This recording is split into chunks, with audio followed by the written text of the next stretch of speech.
Yup matie kabino, la kelia ye. Medrom pachamangi jani ki prestige margarine. Ye ki kwene ma pat ma ki yobo ki diero may rom malamal, chalo vanilla, ki mukene ma pol.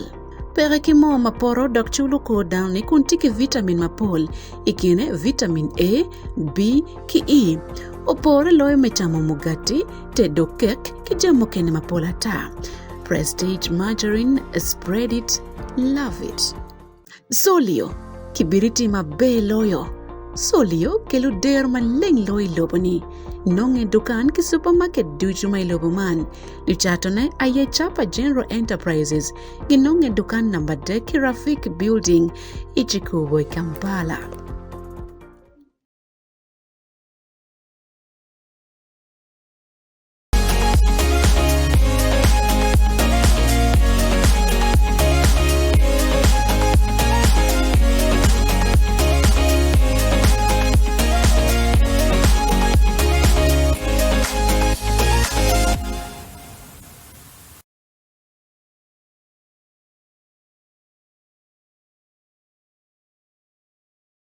wa foi ritual in ma friti kamete kanena wa kudiko ene mecheng baraja wa jolo in ma takatwal me aki weekend enoni wa chako kan dong chon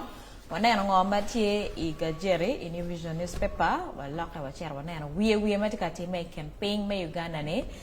ki bena doka itwong lobo kama kena wa foi ritual ne friti kamete kanena wa hono wa dokchen paju tunku male me Uganda ngoma tikati me matek dak kwal kumberi ruori ma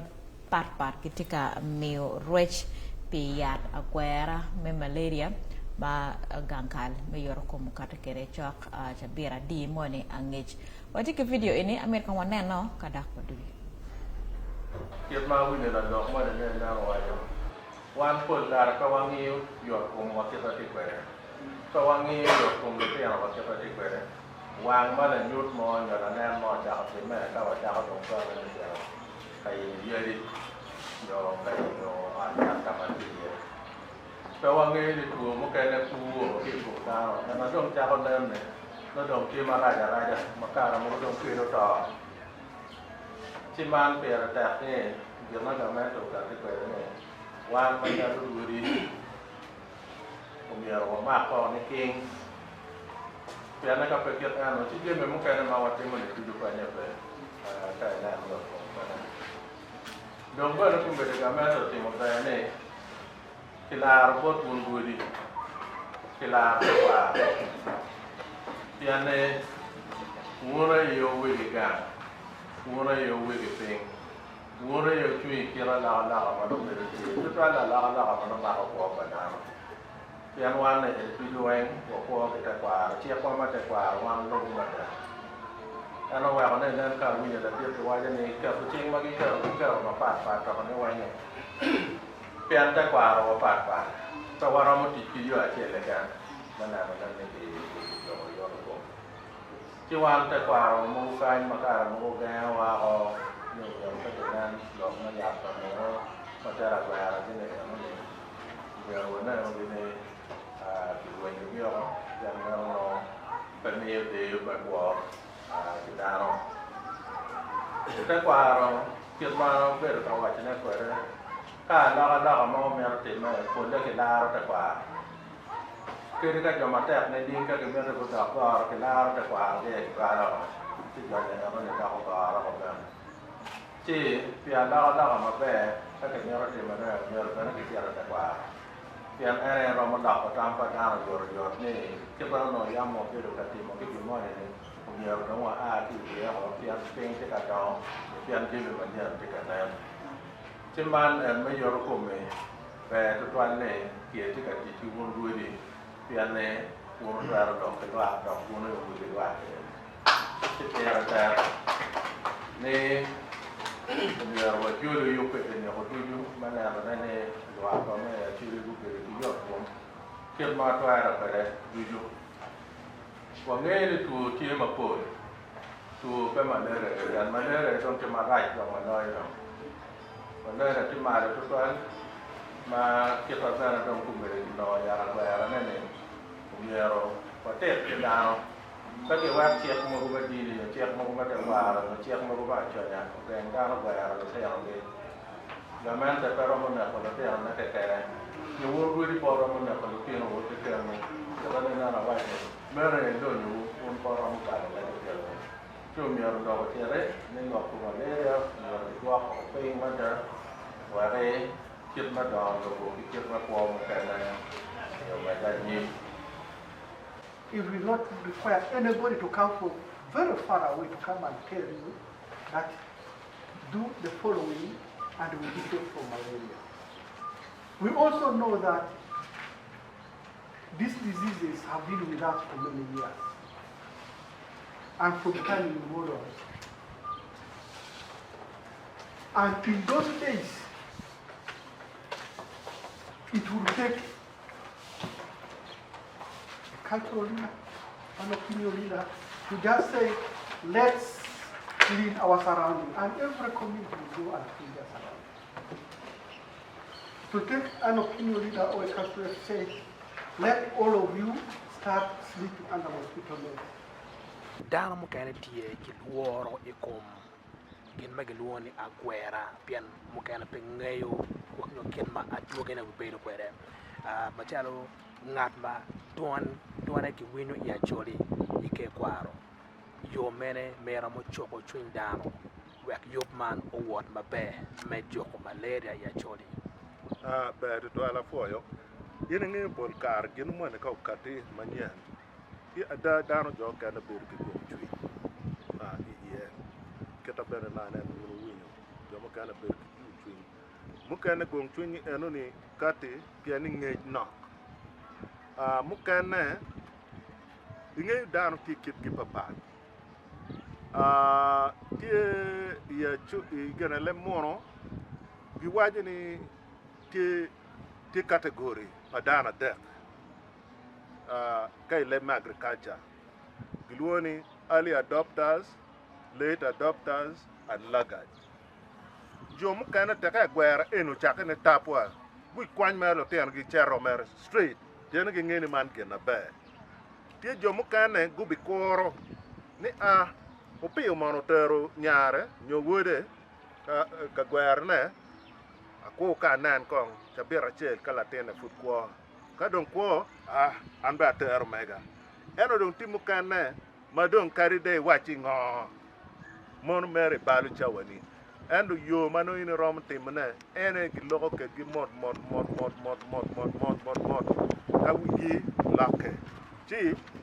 programme eno ni wan mo bino douane ba way twalo douane le rodi bi twalo douane bene machalo la ururi ma chuli ki woyenyo bene jomo kana ma olo dwan gi lo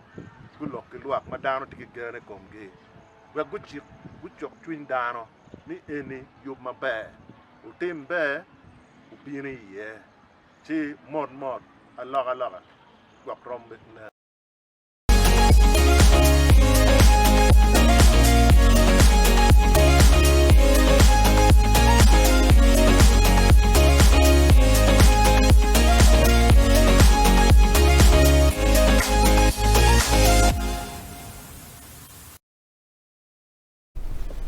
Apo ritual rudi ma pat me biano nyo me kate kilok enne me me rech ikum yara kwera me tuo malaria oringati mar lok ene ni kumbeti minister matinera lok me yotkom igankal me ke kwara choli tika kate kilok ene wawaji jui kanyo ene kiri ne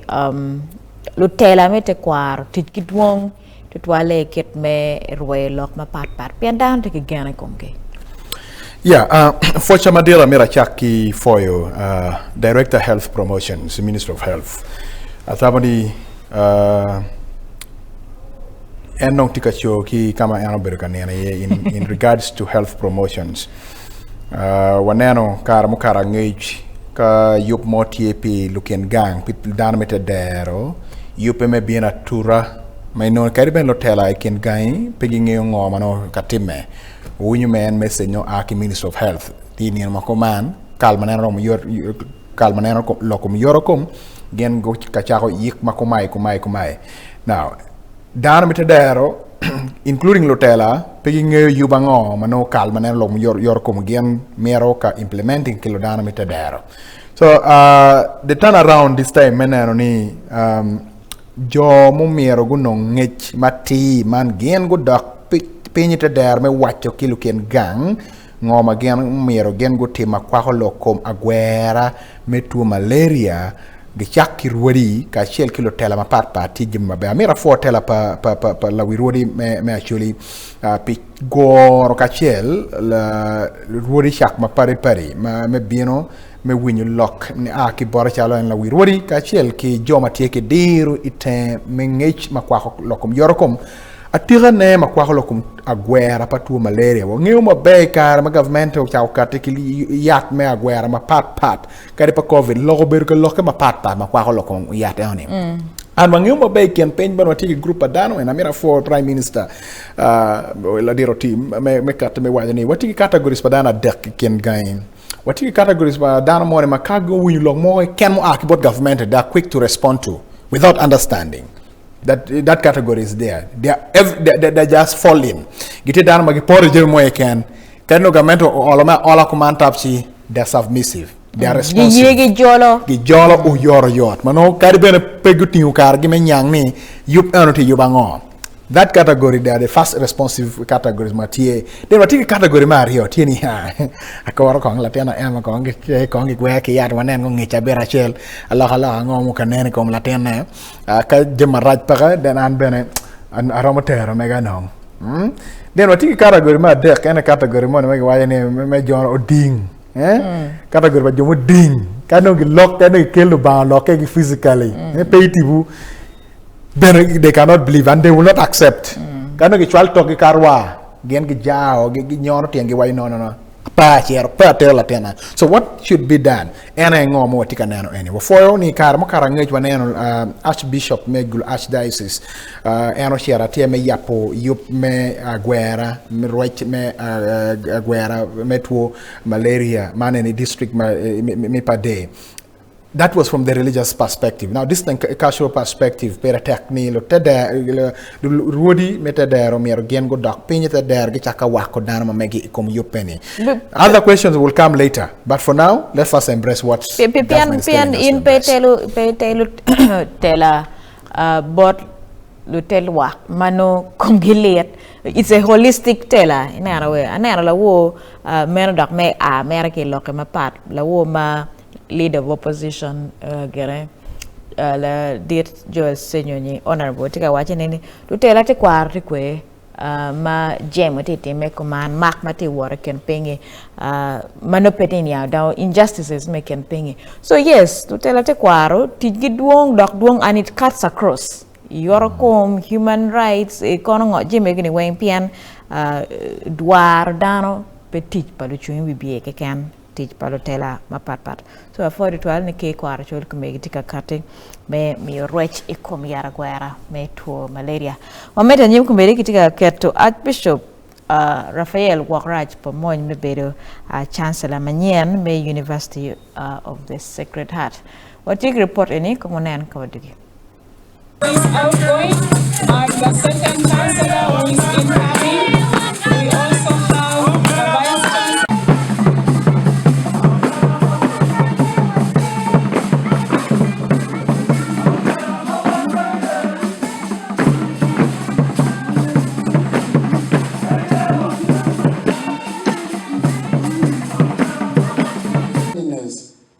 Pope Francis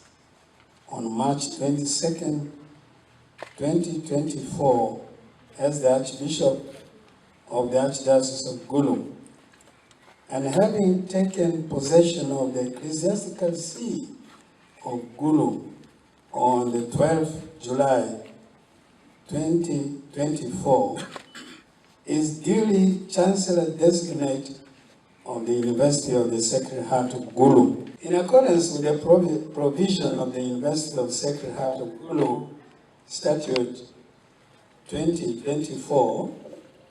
it is now my pleasure to present to this congregation His Archbishop Raphael Pimon Wokoraj as the Chancellor Designate of the University of the Sacred Heart, Gulu. I therefore request you to publicly declare your acceptance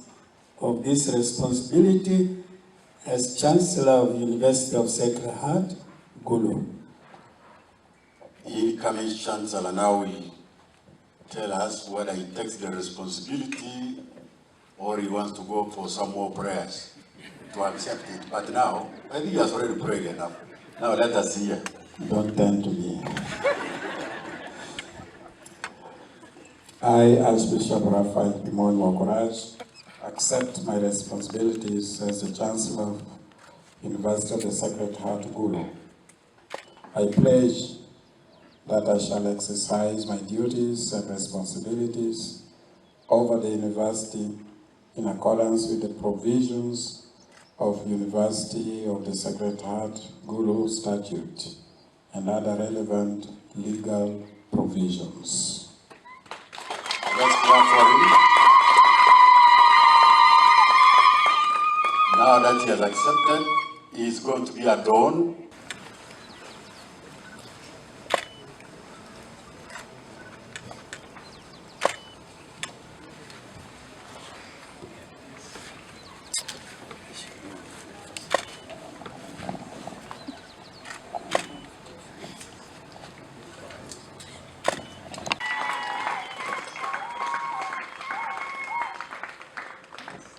Universities and tertiary institutions of the Republic of Uganda Act of 2004. The power of this legislation, and when the mayor is around, he's around also.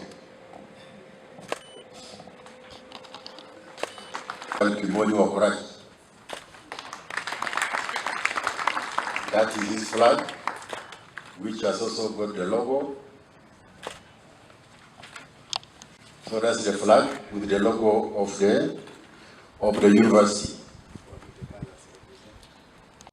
It's open, and the flag is we, the citizens. Well,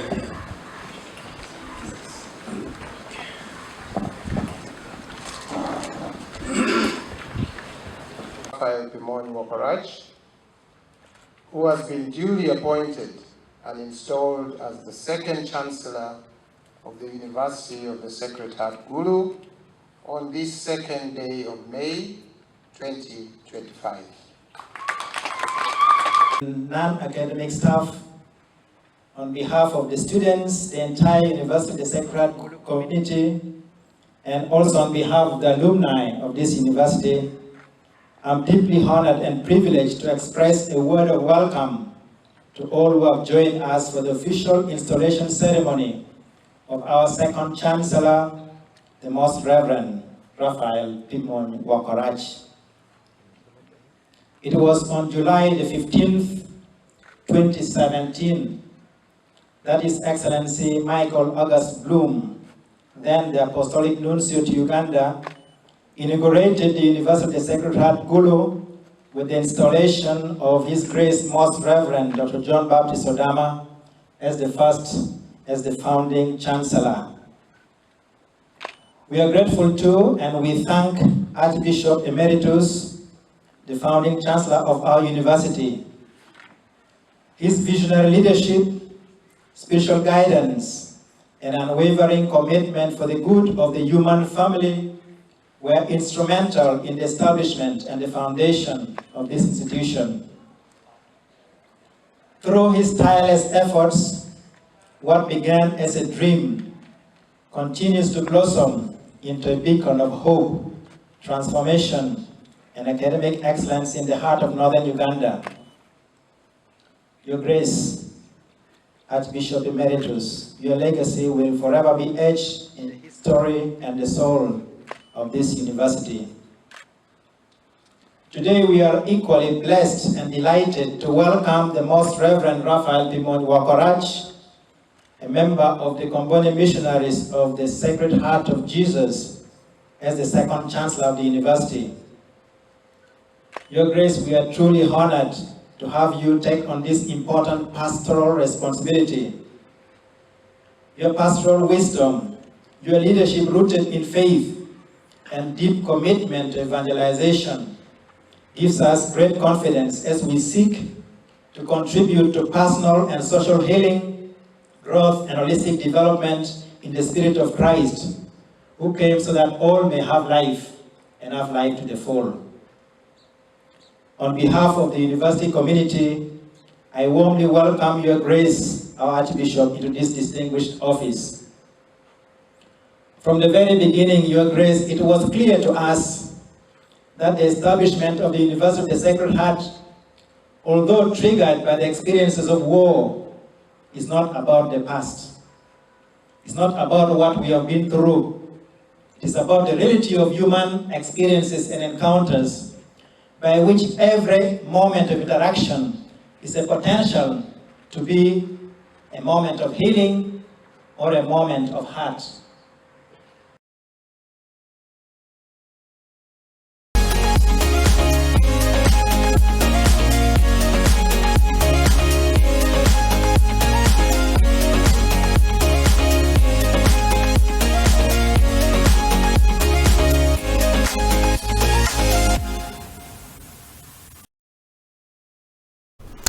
Avoid 12 minutes chel kidwan matika kati anone Chancellor Manyen May University of the Sacred Heart Archbishop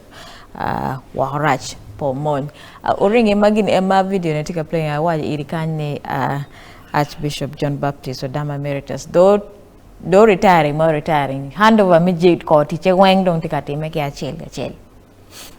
Yeah, and that is what the law dictates, the canon law, that KTA, the retired Archbishop, you have to relinquish power. Making you do teach my beruka tello, bien calling you Archbishop Emeritus, Nyornium Omier UAO, Kikom teacher Mokene, and Omiro for and Metello,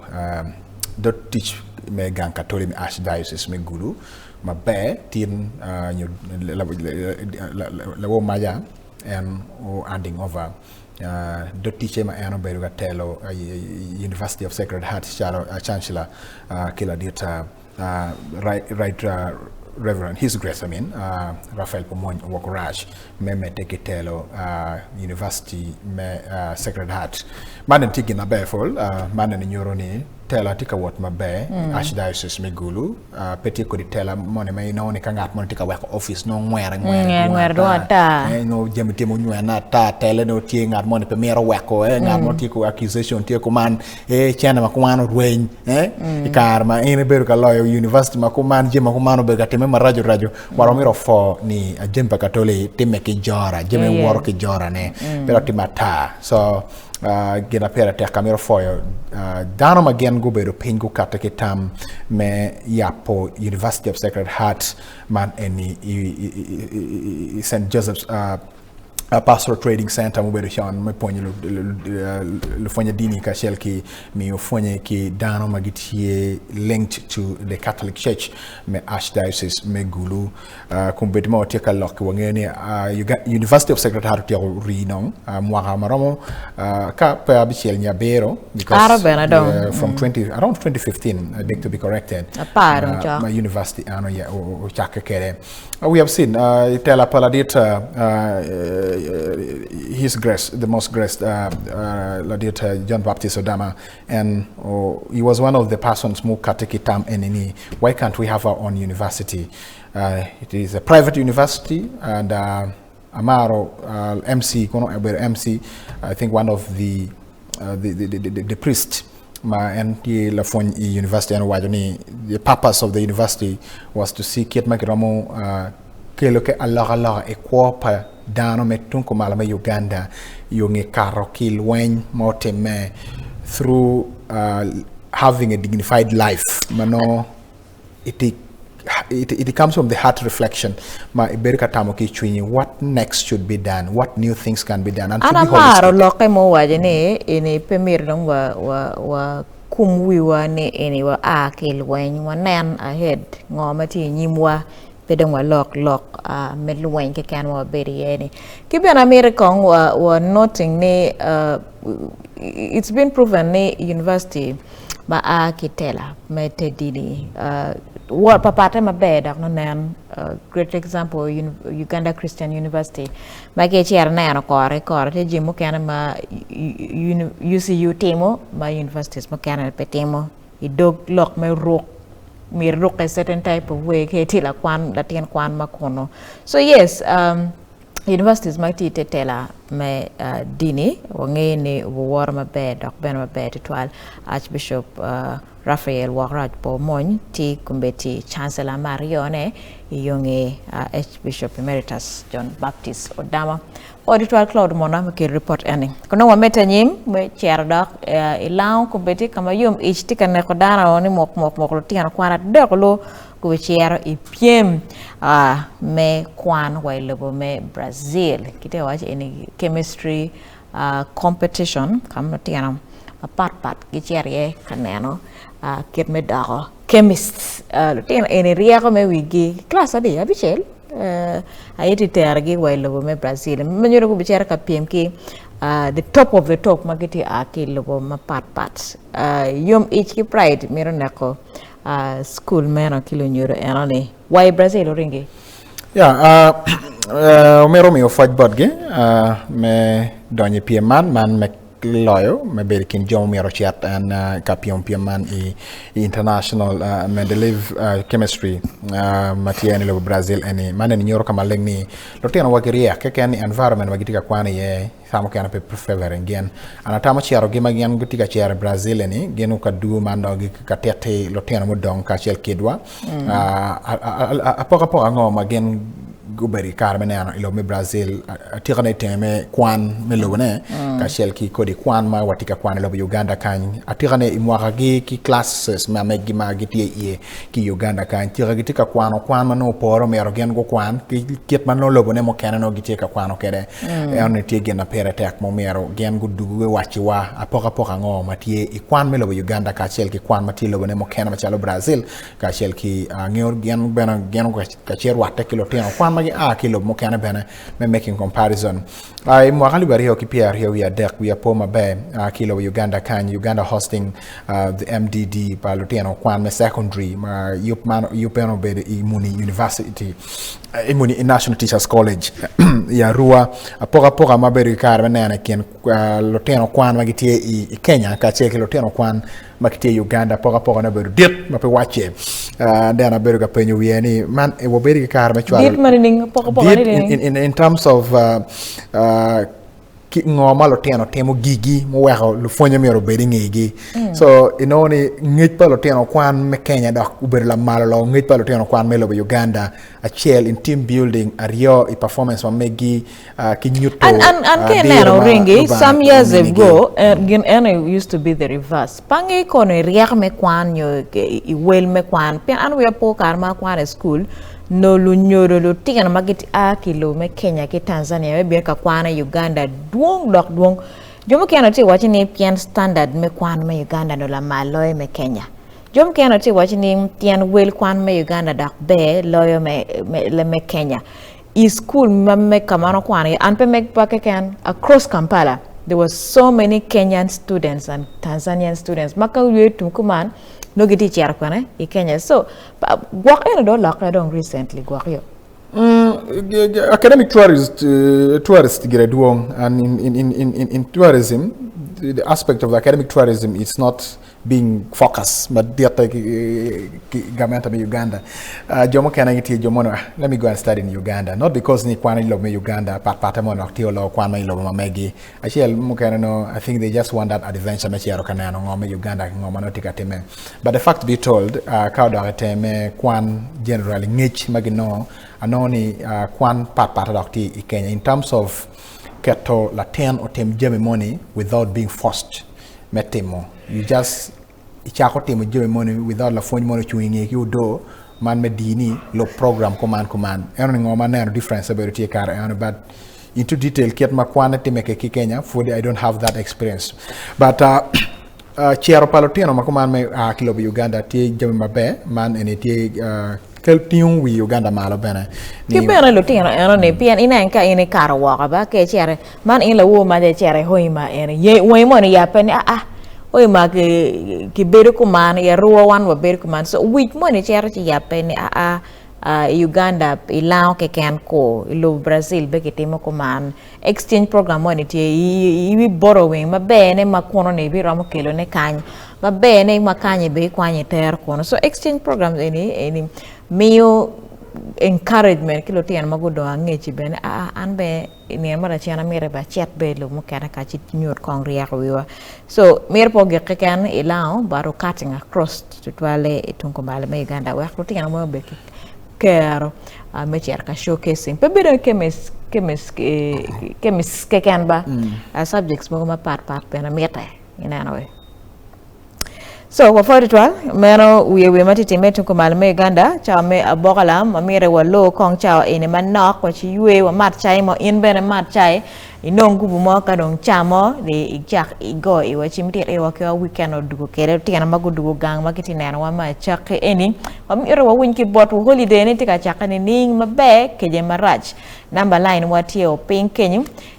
instructions tiene I dwako don TV ni ke go chimni nwit wa kwan wa win in wa ye ka do wa yue ka do wa dug wa win ki bot won